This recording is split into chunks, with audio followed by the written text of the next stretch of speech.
नमस्कार, मैं हूं मुस्कान और आप देख रहे हैं तेज भारत नेटवर्क न्यूज, जहां मिलती है आपको ताजा और महत्वपूर्ण खबरें।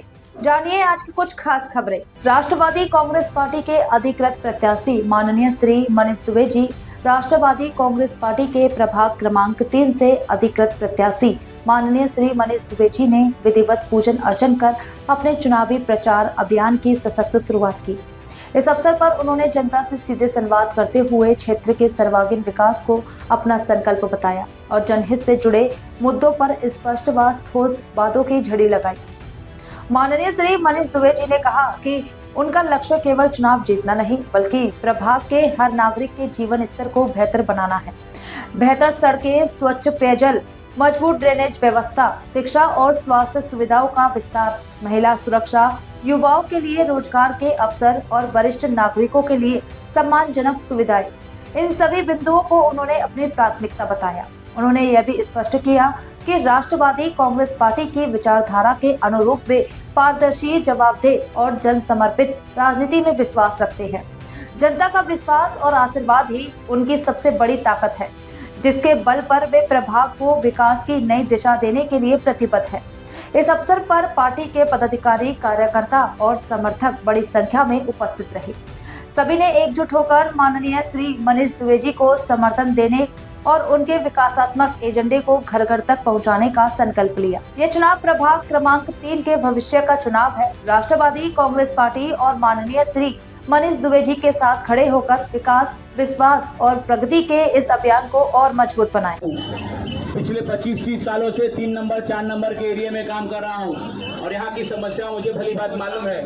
आज महाराष्ट्र के उप मुख्यमंत्री ने मुझे यहाँ जो सेवा करने के लिए आपके बीच में भेजा है, आप लोग एक बार मेरा साथ देने का काम कीजिए। आप लोग एक बार मेरा साथ देने का काम कीजिए। आपके घर में अगर कोई बीमार है, जो आपको यहाँ से लेकर शताब्दी हॉस्पिटल, भगवती हॉस्पिटल इतने दूर जाना पड़ता है, उसको हम खत्म करेंगे और आपके आसपास के परिसर में एक बड़ा सा हॉस्पिटल बनाने का हम लोग काम करेंगे।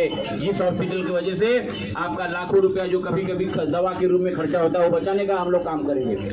यहाँ पे जिस तरह से शिक्षा का जो दुर्दशा है यहाँ पे, उसको हम लोग ठीक करने का काम करेंगे। लोगों को पानी नहीं मिलता है, उसके लिए हम लोग प्रयास करेंगे। जो लाइट की समस्या है, उसके लिए प्रयास करेंगे। और जो 30 साल से यहाँ पे रहते हैं, जो विस्थापित करने का षड्यंत्र चल रहा है, उसको कहीं नहीं रोकने का हम लोग काम करेंगे। राष्ट्रवादी कांग्रेस पार्टी के माध्यम से, हमारे अजीत दादा के माध्यम से जो महाराष्ट्र की लाखों बहनों को, लाडली बहनों को महीने का 1500 रुपए मिल रहा है, वो देने का काम हमारे नेता आदरणीय अजीत दादा पवार के माध्यम से मिल रहा है, क्योंकि महाराष्ट्र की फाइनेंस मिनिस्टर वही है। उनके माध्यम से इन लोगों को जो सफलता मिल रही है, जो सरकार की स्कीम मिल रही है।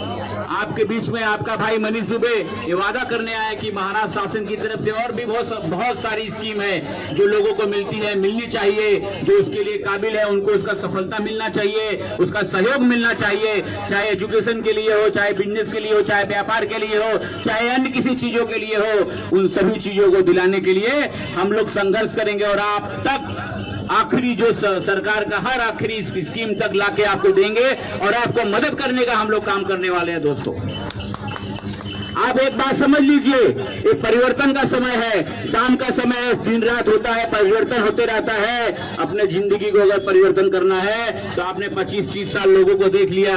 एक बार 5 साल इस घड़ी के निशान पे मोहर लगा के आप 5 साल देखिए, जिन्होंने बारामती का परिवर्तन किया, जिन्होंने पिंपरी चिंचोड़ का परिवर्तन किया, जिन्होंने पुणे शहर का परिवर्तन किया, उसी माध्यम से वार्ड क्रमांक 3 का सर्वांगीण विकास करने का काम अजीत पवार साहब के माध्यम से आपका भाई मनीष दुबे करने वाला है। दोस्तों, हौसला रखिए, आप लोग साथ दीजिए। जो मैं बोल रहा हूँ 100% करके दिखाऊंगा। आज यहाँ पे पूरे मुंबई शहर में आप देखिए, पहले बोरले में धंधे लगते थे, रोड पे फुटपाथ पे धंधे लगते थे। रिक्शे वालों की हालात देखिए, रोज कहीं ना कहीं गाड़ियों में फाइन लग रहा है। गाड़ी अगर चाय पीने के लिए भी रुक रहा है, उसमें फाइन लग रहा है। हजारों रुपए एक गाड़ी के ऊपर फाइन है। उसके पहले उसके लिए मुंबई शहर में अगर किसी ने आवाज उठाया तो आपका भाई मनीष दुबे था। मैं प्रताप सरनाइक से मिला, उसके मिनिस्टर से मिला, आयुक्त से मिला और उनको बोला, भाई जो आप फाइन मारते हो उसका तरीका गलत है। और बाद में हाई कोर्ट ने भी आदेश दिया कि आप फोटो खींच के फाइन नहीं मांग सकते, उसके लिए आपको वीडियो बना के फाइन मारना पड़ेगा। लेकिन उन्होंने फोटो के माध्यम से इतना ज्यादा फाइन हमको मार दिया है। किसी गाड़ी में 25,000 है, किसी में 30 है। और एक तो हमारे दोस्त की बाइक थी जिसको भंगार में बेचेंगे तो 10,000 भी नहीं आएगा, उसके ऊपर 98,000 रुपए का फाइन मारने का काम आरटी वालों ने किया था। तो हम लोग जब तक झुकते रहेंगे, जब तक झुकते रहेंगे, तब तक ये सरकार हमें दबाती रहेगी। इसके लिए उसके खिलाफ में आवाज उठाने का समय है। और कोई भी सरकार में रहे ना रहे, लोगों की जनता के बीच में अगर तकलीफ देने का कोई काम करेगा तो आपका भाई मनीष दुबे के सामने संघर्ष करने के लिए खड़ा है। बस आपका साथ देने का काम कीजिए। अपनी बातों को यही विराम करता हूँ और मुझे पूरा यकीन है कि आप सभी भाई और बहनें आने वाले 15 तारीख को घड़ी के निशान पे बटन दबा के हमें भारी मतों से विजयी बनाने का काम कीजिए। इतना ही बोलूंगा और अपनी बातों को विराम दूंगा। जय हिंद, जय महाराष्ट्र। यह थी आज की खास खबरें तेज भारत नेटवर्क न्यूज के साथ। जुड़े रहे, सब्सक्राइब करें और कमेंट करें। धन्यवाद।